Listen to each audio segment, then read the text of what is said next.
Bismillahirrahmanirrahim. Assalamualaikum warahmatullahi wabarakatuh.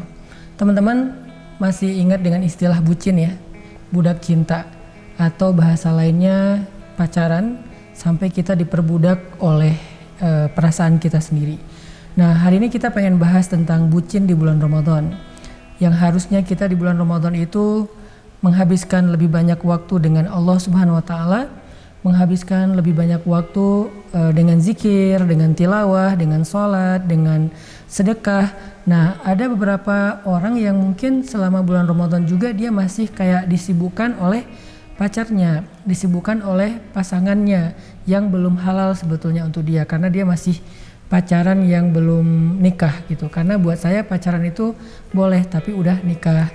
Nah, gimana dengan kondisi orang yang pacaran sebelum nikah, yang bahkan sampai ke bucin di bulan Ramadan, sehingga dia kayak nggak ada waktu buat yang lain, sibuk terus-terusan ngurus pasangan yang belum halal untuk dia.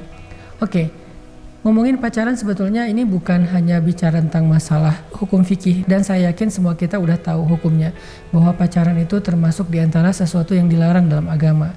Walaupun ada orang yang mengistilahkan pacaran dengan istilah yang lebih islami atau religi, yaitu ta'aruf. Tapi ini bukan soal istilah sih, soal hubungan. Karena walaupun namanya ta'aruf, walaupun namanya pacaran, walaupun namanya apa, itu hanya istilah. Selama aktivitasnya masih melanggar, maka tetap aja sesuatu yang nggak boleh. Nah, kita pengen bahas nih tentang pacaran selama bulan Ramadan. Apa dampak dari pacaran terhadap ibadah puasa kita, baik di siang hari maupun di malam hari. Pacaran menurut para ulama termasuk di antara hubungan laki-laki dan perempuan yang tidak halal. Karena banyak alasan fikihnya itu banyak banget. Di antaranya ada ikhtilat. Ikhtilat itu berdua-duaan. Oh, kalau gitu rame-ramean sama geng boleh. Nanti muncul lagi yang lain, mendekati zina. Arti mendekati zina, kita memunculkan rasa atau hasrat kepada hal-hal yang sifatnya kebutuhan biologis atau gairah kepada lawan jenis, itu sudah menjadi bagian dari mendekati zina, walaupun baru di hati, walaupun baru perasaan. Belum lagi nanti ada banyak fitnah-fitnah yang terjadi. Fitnah ini artinya ujian, keburukan yang terjadi di antara laki-laki dan perempuan. Pokoknya saya nggak mau panjang lebar membahas tentang hukum pacarannya. Yang jelas dampak dari pacaran, karena kita udah tahu hukumnya nggak boleh, maka pasti berdampak. Pertama, berdampak terhadap ibadah puasa kita. Sayang banget, kata Nabi, betapa banyak orang yang berpuasa tetapi dia nggak dapat dari puasanya kecuali lapar dan haus. Betapa banyak orang yang sholat malam tapi dia nggak dapat dari sholatnya kecuali lelah dan ngantuk. Kenapa? Karena dia mencampurkan antara yang baik dengan yang buruk. Wala talbisul haqqa bil batil. Janganlah kalian mencampurkan yang benar dengan yang batil, yang salah. Dia berpuasa udah baik, tapi dia campurkan dengan pacaran yang belum halal, sehingga akhirnya bercampurlah yang hak dan yang batil jadi batil. Jadilah merusak ibadah puasa kita. Sehingga kalau ibadah puasa kita udah rusak, ibadahnya secara fikihnya tetap sah, tapi secara pahala dia batal, nggak ada pahala lagi. Yang jelas puasa kita pahalanya jadi habis gara-gara dosa-dosa yang kita lakukan dalam hubungan dengan orang yang belum halal kepada kita. Di Al-Quran Allah mengajarkan banyak sekali tentang adab hubungan antara laki-laki dan perempuan yang belum halal. Di antaranya Allah mengajarkan kepada laki-laki dan perempuan untuk menundukkan pandangan di dalam surat An-Nur. Kemudian Allah mengajarkan kepada perempuan untuk tidak melembut-lembutkan suaranya, wala takhda'na bil qaul. Janganlah melembut-lembutkan suaranya, manja, caper kepada laki-laki, karena itu bisa membuat hati laki-laki itu terganggu, perasaannya terganggu. Kemudian juga janganlah kalian berdua-duaan atau berbisik, karena pasti yang ketiganya adalah syaitan.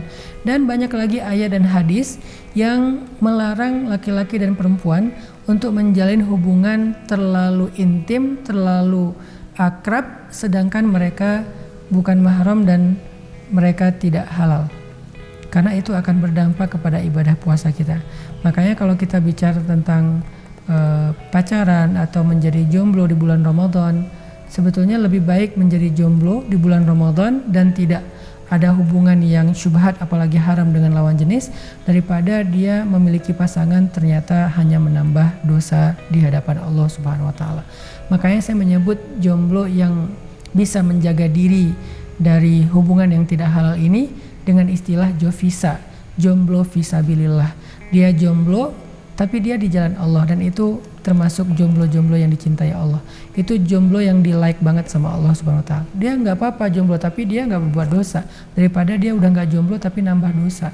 Yang lebih keren lagi pastinya dia udah nggak jomblo tapi juga nggak nambah dosa, dia tetap pacaran. Gimana caranya? Dia udah punya pasangan yang halal, sehingga apapun yang dia lakukan dengan pasangannya, yang intimate, yang akrab, yang romantis, semuanya bernilai ibadah. Jadi Allah tuh udah ngasih kita jalan keluar lewat syariatnya. Syariat Islam adalah solusi dalam masalah kita. Kita pengen pacaran, Allah kasih syariat menikah. Setelah menikah, pacaran. Kita pengen diperhatikan, Allah kasih syariat menikah. Setelah menikah, diperhatiin. Kita pengen berkasih sayang, Allah kasih syariat menikah. Setelah menikah, ayo kita berkasih sayang. Pengen punya pasangan yang bisa bercanda, seru-seruan, Allah kasih syariat menikah. Setelah menikah bisa seru-seruan seperti Nabi dan Sayyidah Aisyah.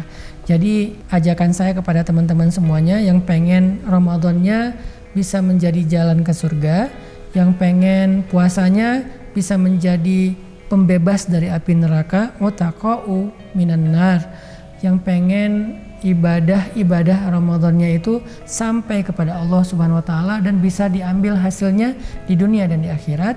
Yuk tinggalin yang namanya pacaran yang belum halal. Kalau yang udah halal silakan pacaran selama tidak membatalkan ibadah puasa.